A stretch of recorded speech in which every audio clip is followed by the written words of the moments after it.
So this is episode 2 of the Progression Health podcast. And today I have Karin Anderson, a psychologist on, and we'll be discussing how the psychology of health, how important it is, and then how social support and the beliefs that you have about yourself and others relates to your health journey. So Karin, do you want to tell us a little bit about yourself and just introduce yourself for people who haven't heard of you before? Sure. Yeah. Thanks for having me on the program. I appreciate it. So my background, I started as a therapist. I have a master's in clinical psychology. So as a therapist for the first portion of my career, I actually worked in the South Side of Chicago with children in the child welfare system. So working with kids and adolescents who obviously had been through a lot of trauma and grief and fractured families. So that's where I started. I was a weirdo in grad school that I loved giving class presentations.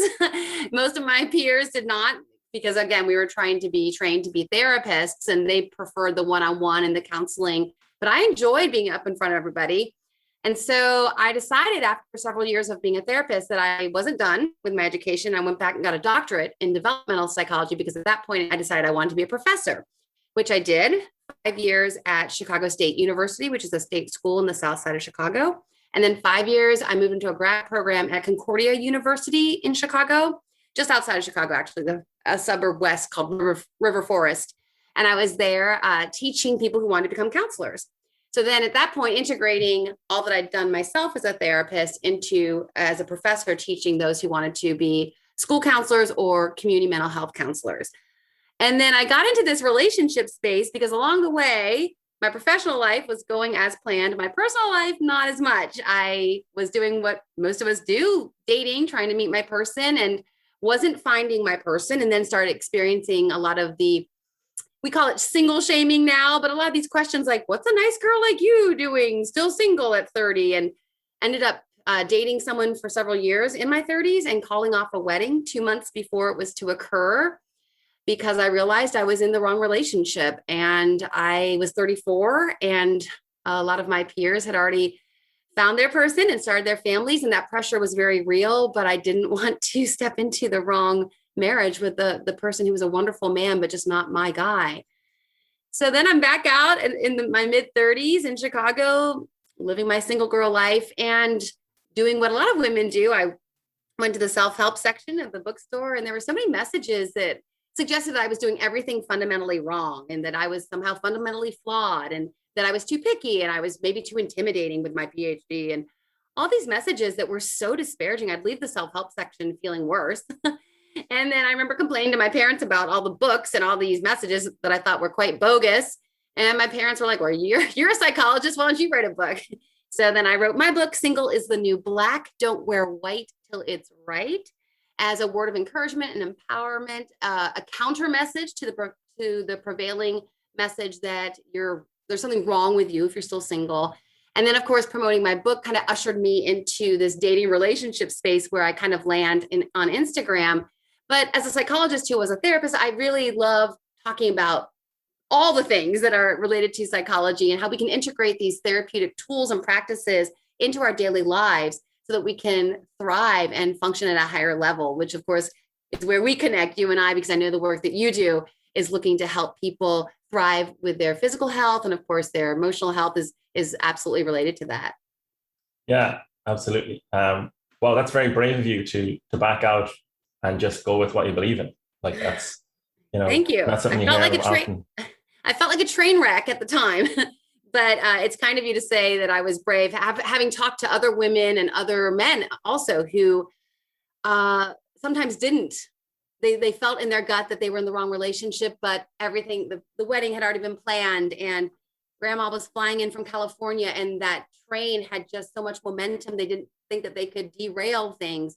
And typically they do end up divorced later. So looking back, I'm thankful that I was able to do that. And it also gives me a vantage point that I can share with women and men in my community who are struggling and to give them that sense of yes, do trust your gut. It's important. Your gut's telling you what's right for you and what's wrong for you. And sometimes we stifle it sometimes.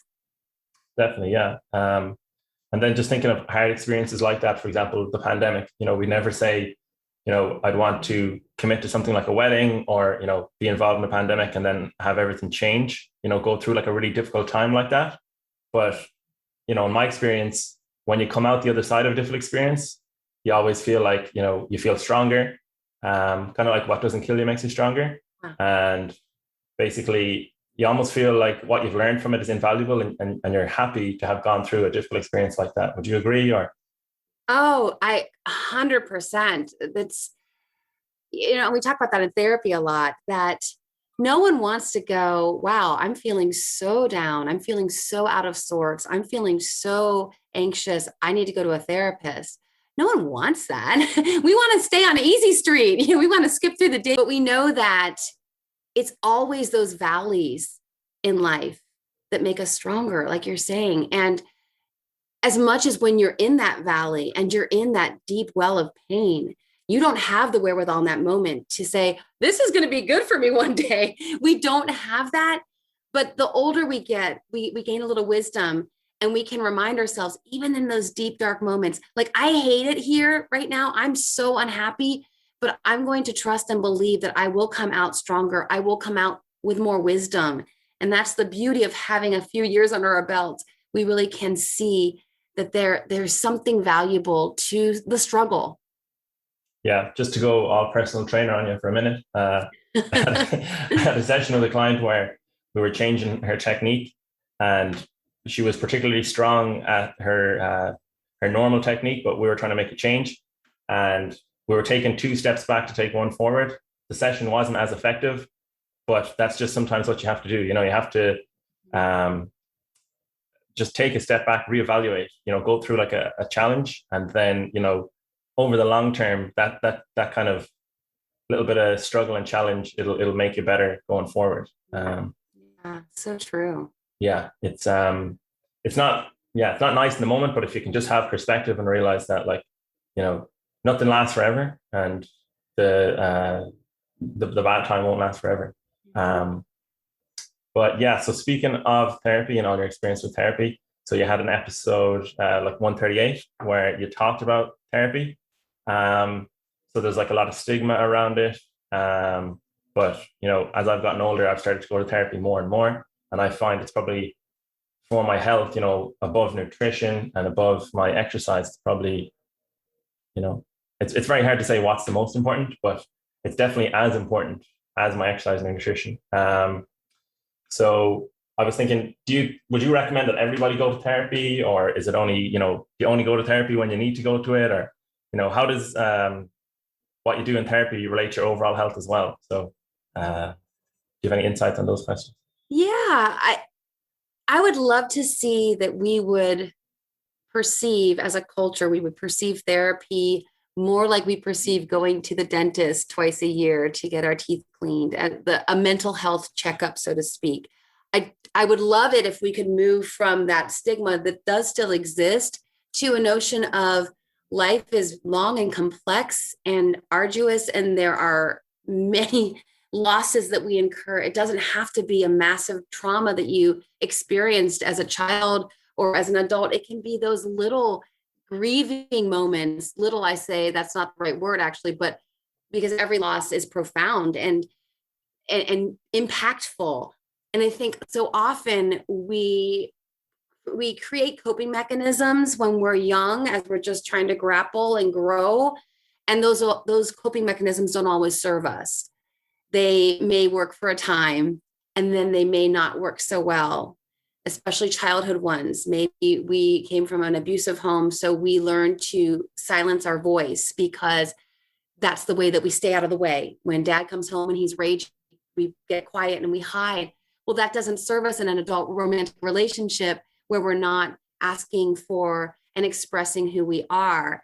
So I would love that. Then again, I will say, from people who've been to therapy, and myself included, not every therapist is the right fit for every client. So we have to be savvy. I never encourage anyone to just open up their behavioral health packet that they got with their health insurance and just find a therapist who lives near them. We don't know anything about this therapist. I hate to say it, but there's a lot of quacks in the field. There are.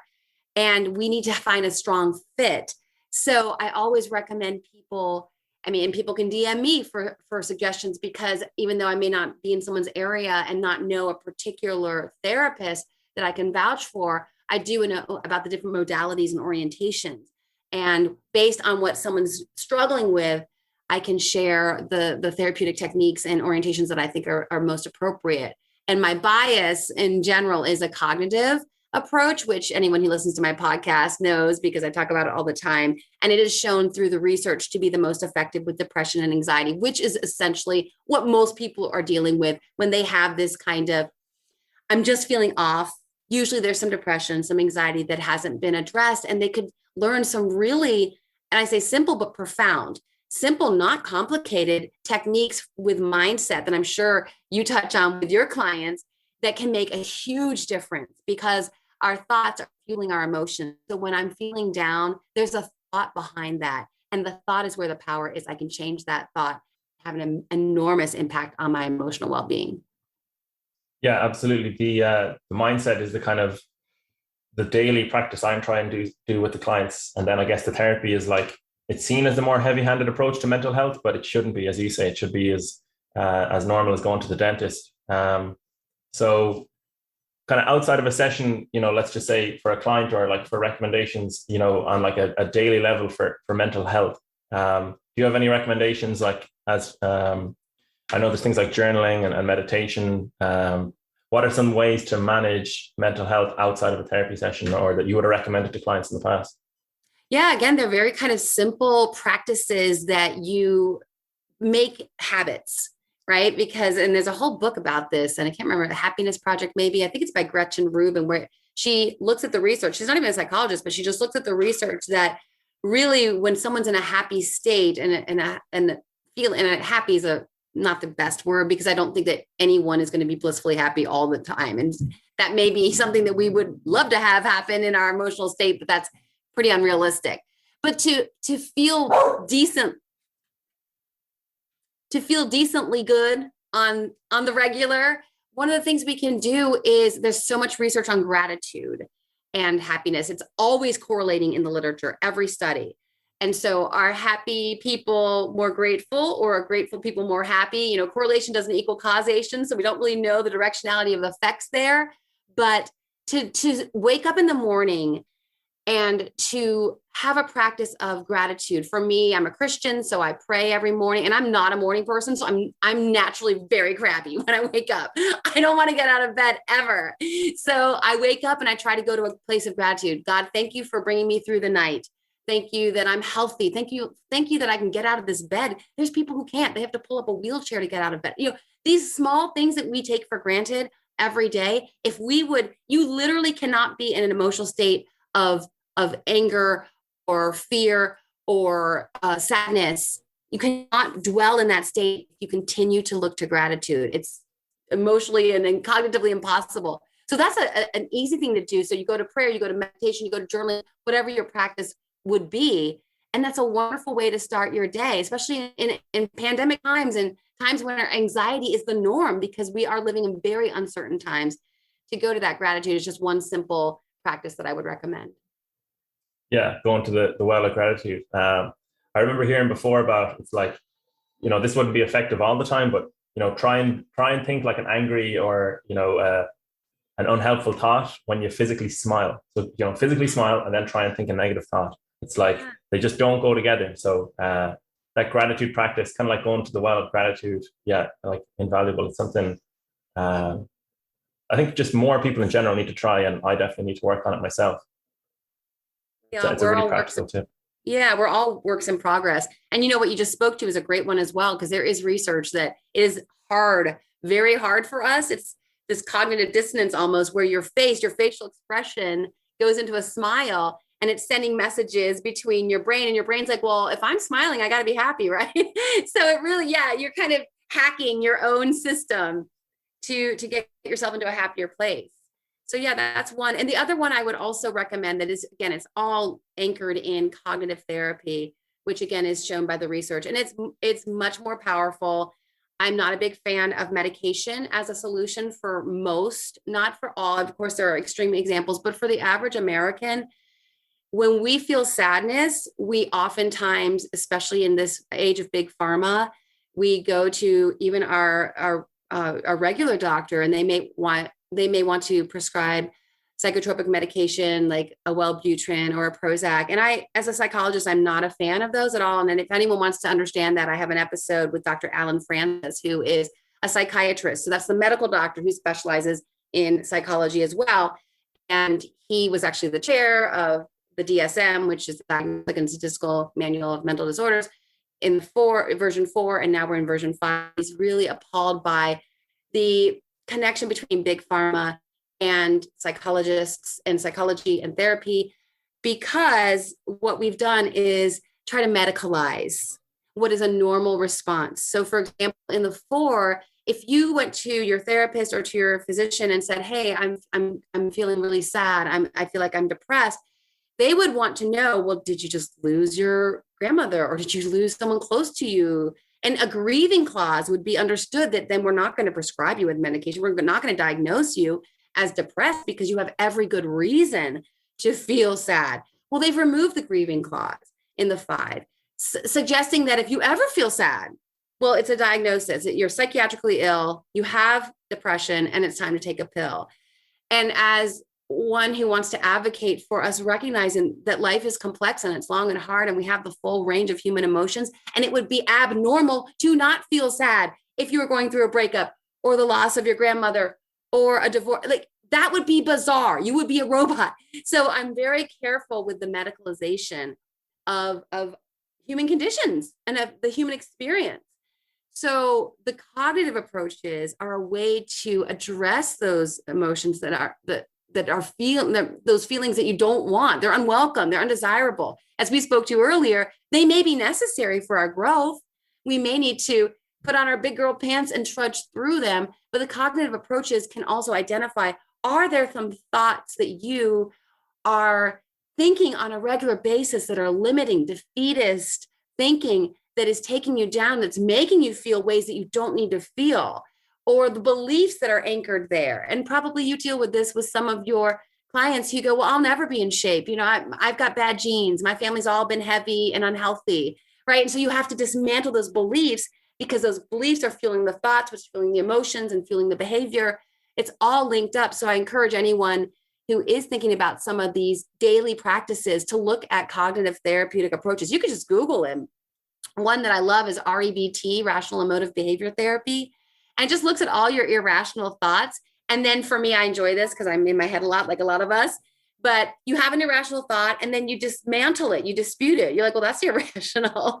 So I like to duke it out. There's other approaches that are a little bit more Zen, like you notice the thought and you defuse from it. That comes from acceptance and commitment therapy. I've had the founder of acceptance and commitment therapy, Dr. Stephen C. Hayes, on my program before. I think you mentioned you listened to that episode. So there's a lot of very small adjustments we can make to our mental state and our mindset throughout the day. And initially they feel weird and awkward. Just again, the analogy is perfect for what you do. Initially, if you told me, okay, Karin, get down and do 10 push-ups, 10 sit-ups, I'd be like, I can't do it, right? But as I keep the practice, makes me stronger. And you really think of your mind as almost like a muscle, that you are strengthening neural pathways that are firing in the direction of rational, empowered thinking that will make you so much happier in life. Yeah, it definitely is a muscle that we need to train more of. I know myself, I have, I think during the pandemic, it's been easy to make excuses. And I'm just kind of, coming through that now and seeing, being more rational and seeing where I've made excuses, like, I can't, train this day or whatever, or I can't do this, do that. And, that's where, reflecting on what you're doing and the journaling, the practices outside of therapy have helped me, tremendously. And with the self-limiting beliefs of clients, it's so interesting to, know a client and know their strengths and weaknesses, and then get them to do a movement or an exercise that they don't believe they can do. And then just watch them, excel at it. And then they actually feel like, they have a different outlook, or they know their true strength after that, which is like, a great part of my job.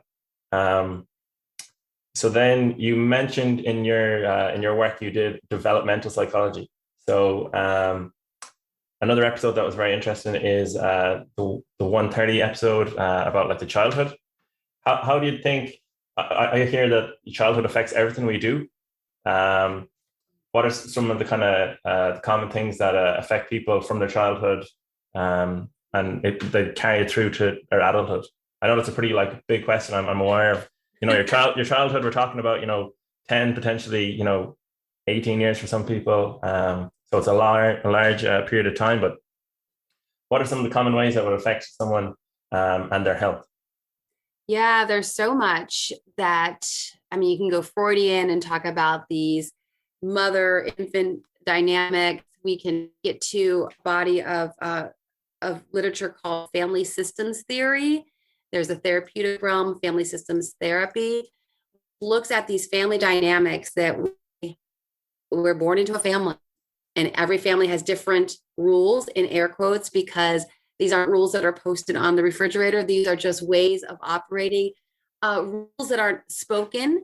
They're just understood. You pick them up. You understand, oh, I'm allowed to speak to this parent this way. I'm allowed to speak to this parent this way. We have a certain rule about how close we are, how distant we are. There's a lot of terminology that can be very helpful for anyone trying to understand. Let me give you an example that relates to health. It's so interesting. So when I was teaching the grad courses, as I mentioned earlier, I would teach a section on family systems. And I was trying to ask so these were 20, 30, 40-year-olds who were in grad school now and wanting to be therapists, as I mentioned. And I would ask them to try to uncover some of these rules, because sometimes even when you're in your 30s and 40s, if you haven't ever had an opportunity to really examine what are the rules that you grew up in your family of origin, they're sometimes hard to identify. Because again, even in adulthood, we don't think that, but we do think that at some point, that we think, well, that's how every mother and daughter is. That's how every father relates to his kids. We don't always recognize. We start to get some clarity on that when we go to college and we see that some people are phoning home every single day. Some students, they haven't talked to their parents in 3 months. So we start to understand these dynamics of closeness and distance and the expectations and the rules surrounding them. But even in adulthood, it can be sometimes hard to uncover these rules. And here's one that I was trying to help these students understand some of the rules that would be, again, not the obvious ones. And there were these two sisters both taking my course. And I said, what about rules? And oftentimes it'll be a rule that you don't realize is operating, but you feel it because if you violate it, there's shame, there's guilt. And if you look at it with your adult eyes, you'd be like, why did I feel shame and guilt for something that's totally reasonable? And these sisters were like, oh, we've got one. And they said, the unspoken rule in our house was when mom has ice cream, everyone has to eat ice cream. Right? Now, that was never going to be posted on the refrigerator. Like the rule in this house is, but what happens is mom's going to have a treat and she's going to indulge and she's going to feel a little guilty about it, but she won't feel so guilty if everyone has it. So if a kid's just like, I don't have a sweet tooth right now, I don't feel like having ice cream, the daughter was going to get shamed into having ice cream to make mom feel okay about having ice cream. And so something like that, I think, again, would apply to your work, because there may be these subtle rules about good food and bad food and what's appropriate and what's not appropriate. And they could be coming from, again, as you spoke to, from a developmental psychologist perspective, could look at those family dynamics that could be lingering and still impacting one of your clients' behaviors. Yeah, actually, I can think of a very relevant one that a lot of people experience is you always finish your dinner. I know in Ireland, they would have said, oh, there's people starving around the world who would kill to have this meal, make sure you finish it. But it's like, your internal hunger cues are extremely important. They're there to tell you when you're full and when you're hungry. And if you're overriding them, just without mindlessly overriding them, then that's going to, cause problems. That's going to diminish the connection you have with them. And it could set you up, for health problems down the line if you don't address it. So that's like one obvious one that I see a lot, even in myself. It's like I have to realize that, it's okay not to finish your dinner. You can put it back and have leftovers the next day or later on, Absolutely. So yeah, that podcast episode you referred to with Stephen Hayes was very interesting. I loved how he talked about flexibility. He talked about, love it. Could you explain that a little bit for people who don't understand? Is it cognitive flexibility? Is that how you define it? Or his term, and again, it comes from ACT, acceptance and commitment therapy. It's called psychological flexibility. And it's Very much cognitive, for sure. He considers ACT a third generation cognitive therapy. So it's definitely rooted in the cognitive realm, and we address our thoughts, and we can be more flexible with our thoughts if we, what he calls, as I mentioned earlier, defuse from our thoughts. So something very little like, instead of, oh, I'm the worst, I didn't work out today, right? Something like that we could be thinking, I'm the worst. And then you're depressed. Oh, I'm such a lazy, I'll never be motivated. I'll never get the body I want. All these kinds of thoughts, right? He would suggest one element of psychological flexibility is to defuse from that thought, because what happens is then you're like, and I'm worthless, and I'm no good, and I'm completely unmotivated, and I'm always going to be fat and unhealthy for the rest of my life. So defusing can be something simple like, oh, I'm noticing that I'm having the thought that I'm worthless and I'm no good because I didn't work out today. So just that bit of distance that you create can help someone recognize, okay, just because I didn't do what I wanted to do, which is unfortunate, because I want to, another element of ACT is to understand your values and then to align your behaviors so that they serve, I love this term, the way they phrase it, so that your thoughts and actions are in the service of your chosen values.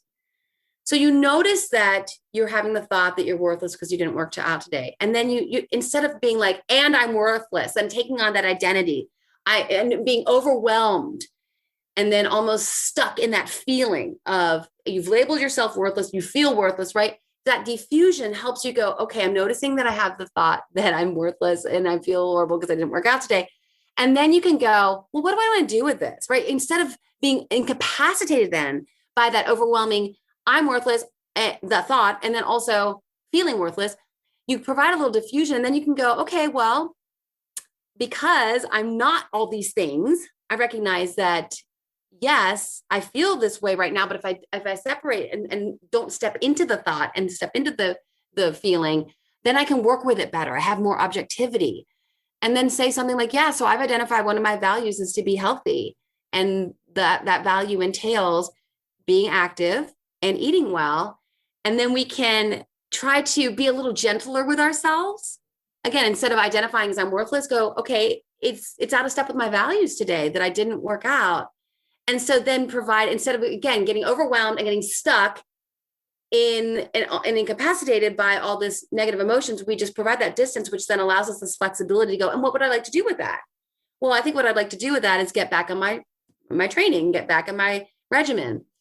So it's a small, subtle shift. But again, ACT is another therapeutic modality that has demonstrated through a ton of research how effective it is. And actually, as we're talking, I think that'd be something you might want to look into with your clients who are frustrated. Maybe they are not feeling they can stay on their training program as much as they'd like. I think the ACT would be really helpful for them.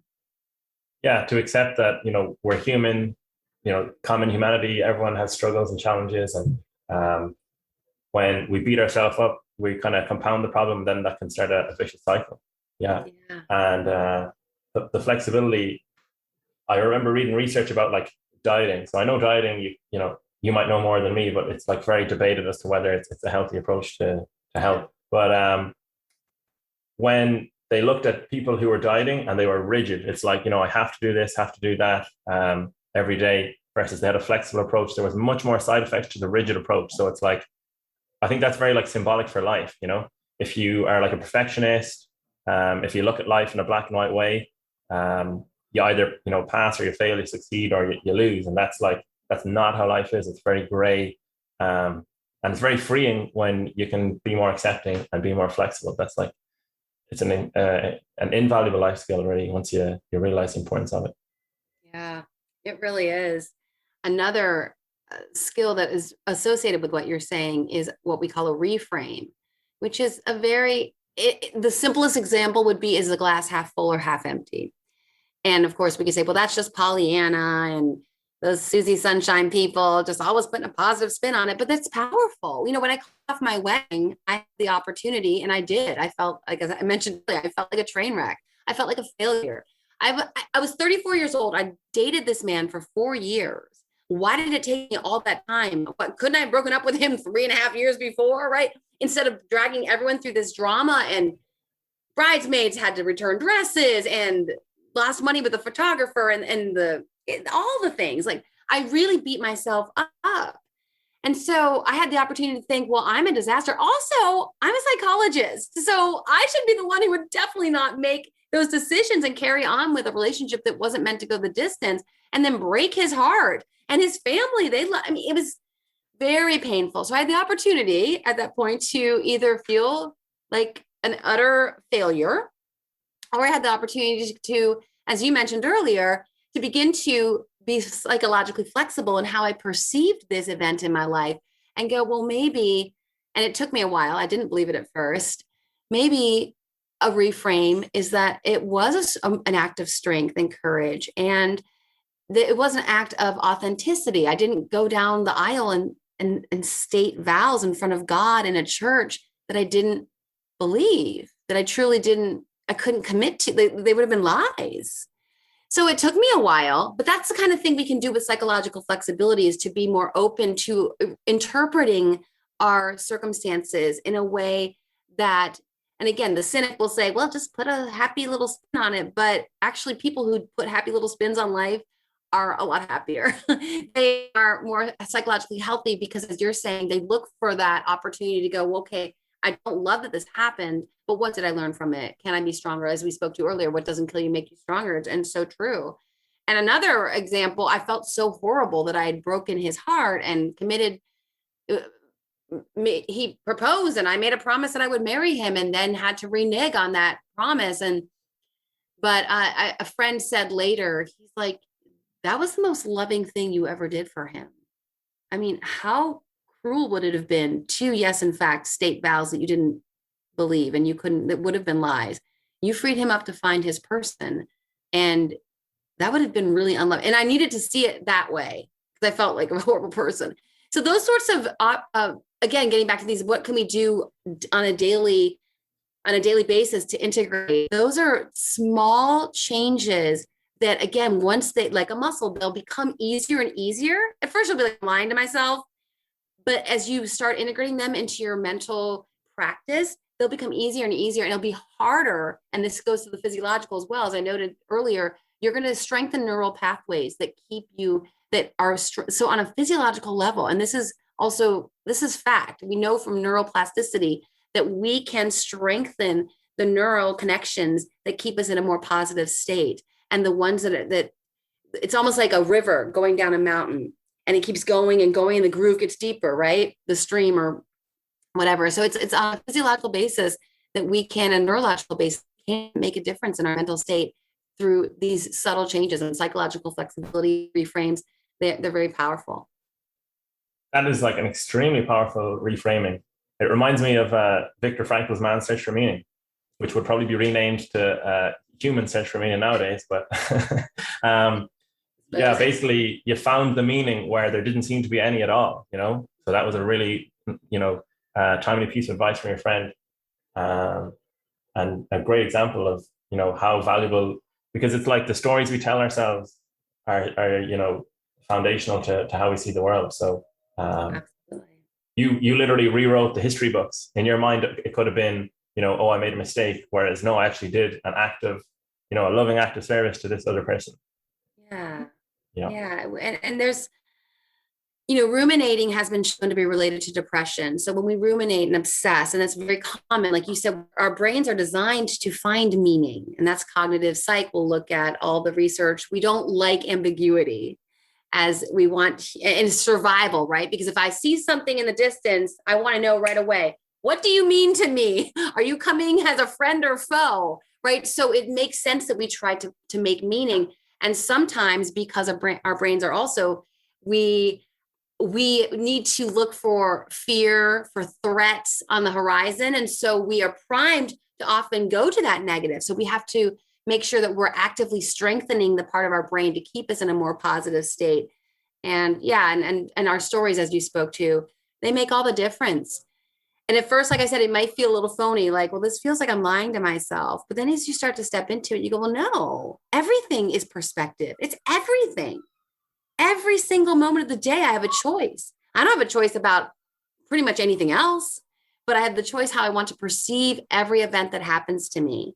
And can I find something that will help me, like you said, look at this part of my history and see it as a way that I can, it built into me and it empowered me, as opposed to feeling like one more part of my history that tried to defeat me. And some people, I'm sure, again, with the work you do, some people really live in this space of everything's happening to me. And I would challenge them with little, is it possible that happened for you? Those sorts of mental shifts can be really profound. Yeah, that makes me think of the word responsibility. So you break it down and it's like, I have the ability to respond.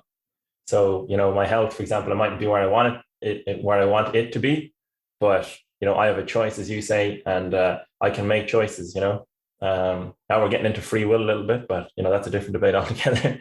But yeah, that's very interesting, to reframe things and say, it's not actually this recurring scenario, for example, it's not happening to me. I'm the central character in it.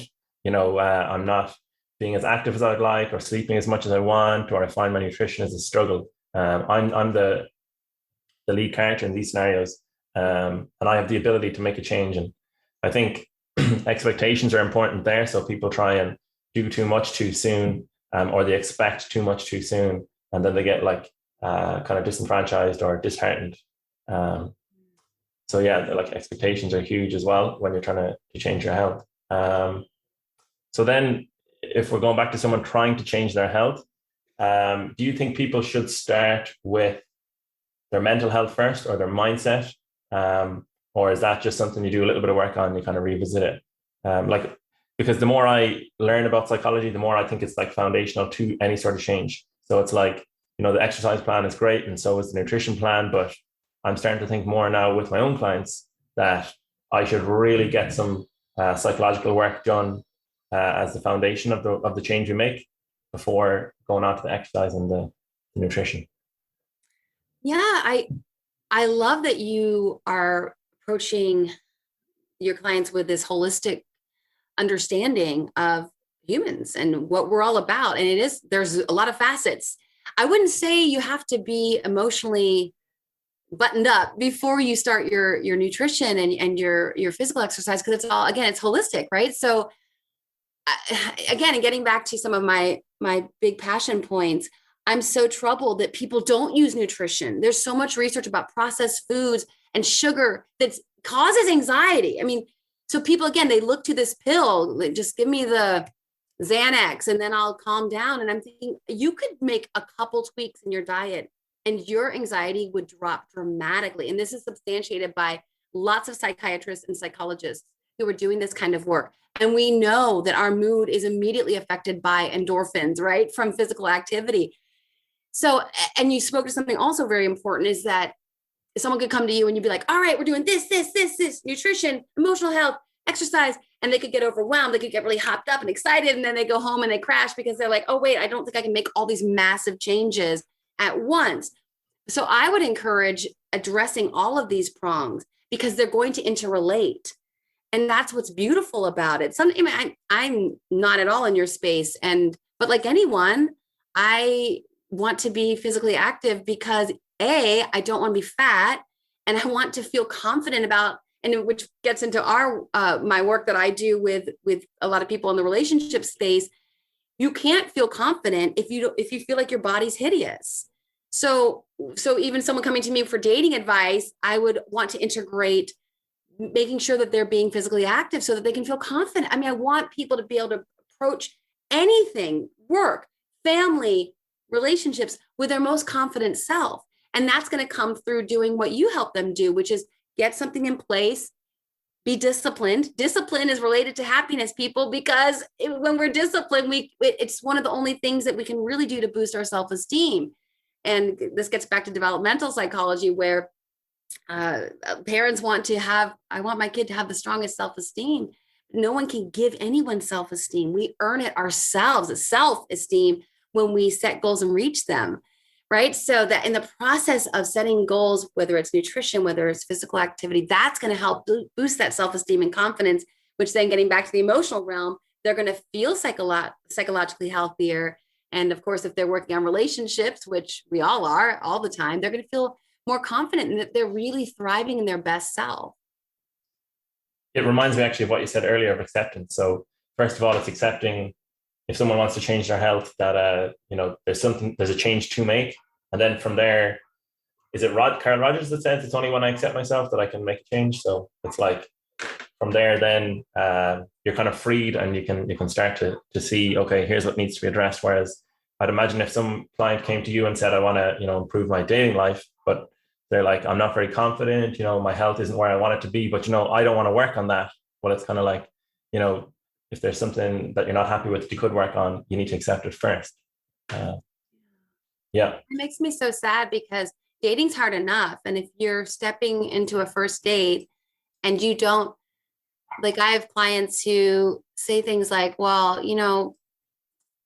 and these are going back to the question you asked earlier, messages that they heard as a child. Well, my sister was the pretty one and I was the funny one. And so it's trying to meet your person with this one down position of, well, I'm not very attractive, so I better be funny. Right. I mean, it breaks my heart because, like I said, dating's hard enough, but we want to, at least when we're on that date or when we're, again, even a job interview, anything along these lines, we want to at least feel like we're holding our own, like, I'm not saying you have to be like, I'm Giselle, I'm the supermodel, right? You don't have to have that kind of feeling, but at least to feel like I'm confident in who I am and what I have to offer.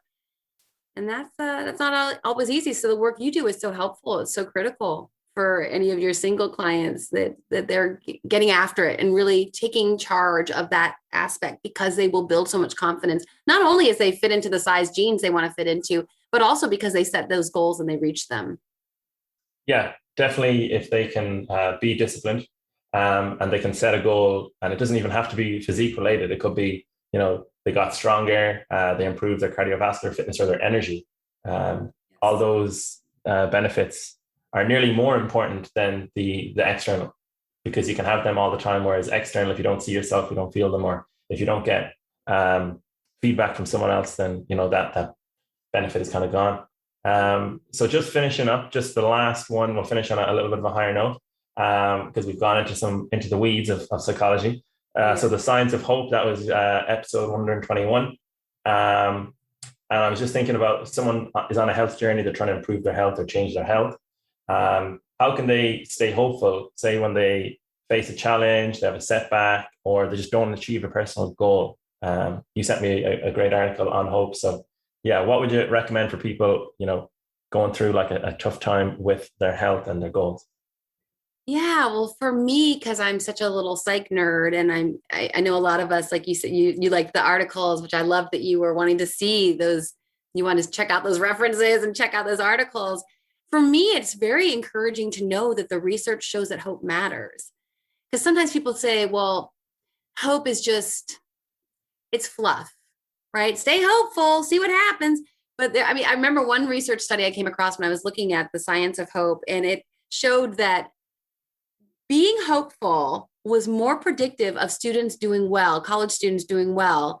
Like at the beginning of the semester, they ascertained and they assessed how hopeful the students were that they would do well, and in that semester in their coursework. And then at the end of the semester, the students who were more hopeful had higher GPAs. And they had, for college, this was more predictive of them doing well that semester than their high school GPA. So their raw intelligence was less predictive than their own hope. So that's just one example. So something like that, when people are struggling and losing hope and feeling demoralized and feeling discouraged, for me, like remembering a research finding like that helps me shift, get that mental shift. Like, okay, I know I don't feel hopeful right now, but I want to step into it. I want to try to strengthen this hope muscle right now, because I know that it's going to make a difference.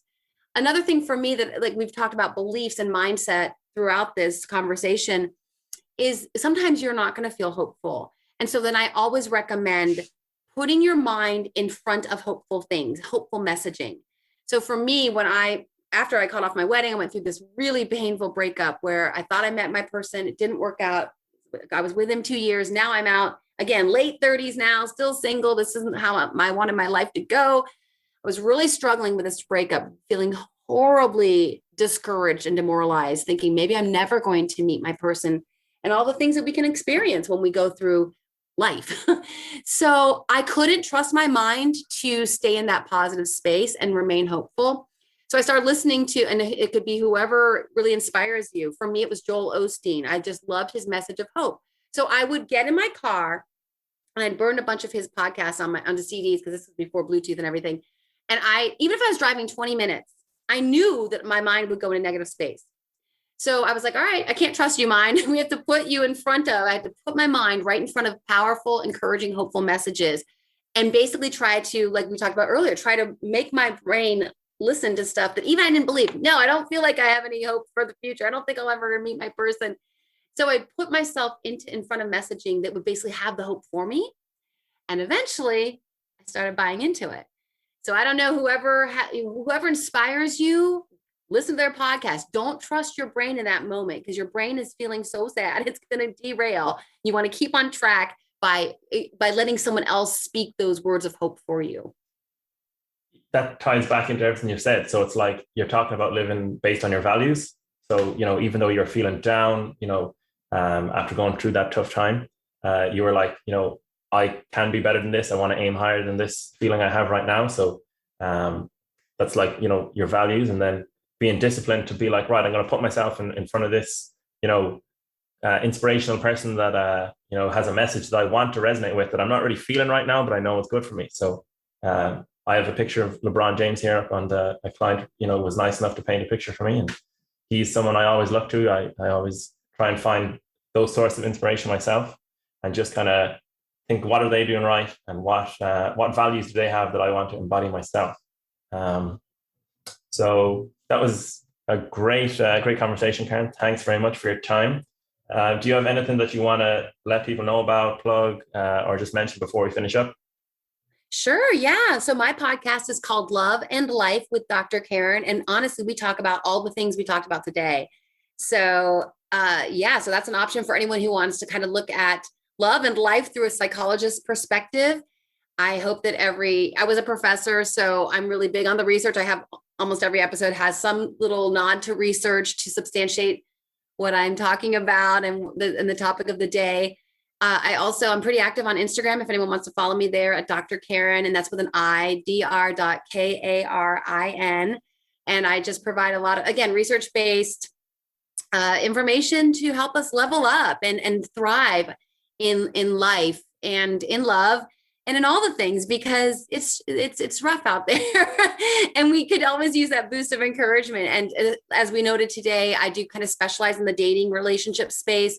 So if you want to go to my website, you can get a free, what I call an empowered dating playbook. It's all rooted in research and cognitive therapy. So much of the stuff we talked about today, there's some exercises you can work through if you're feeling that you'd like a little help in the relationship space. And again, my book is Single is the New Black. Don't wear white till it's right. But yeah, Ross, thank you so much for this invitation to join you today. It was a real pleasure and an honor. And I love everything you're about. I know we've just recently connected, but especially from this conversation, I can tell that we really align and resonate with each other's messages. So it's been a real pleasure.